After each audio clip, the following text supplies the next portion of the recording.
Wapo ng Municipal Social Welfare and Development Office ng Bayambang ang internal assessment sa huling batch ng Child Development Centers or CDC bilang bahagi ng proseso para sa akreditasyon ng early childhood care and development ng mga ito. Layunin ng pagsusuri na matiyak ang kalidad ng serbisyong inihahatid ng mga CDC at masiguro na naibibigay ang tamang atensyon at kaalaman sa mga child development learners.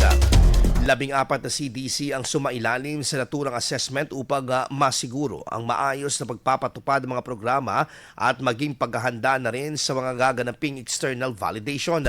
Tiniyak naman ng MSWDO Bayambang na patuloy nilang paigtingin ang pagbibigay ng dekalidad na serbisyo para sa kapakanan at paghubog ng mga batang mag-aaral sa kanilang bayan.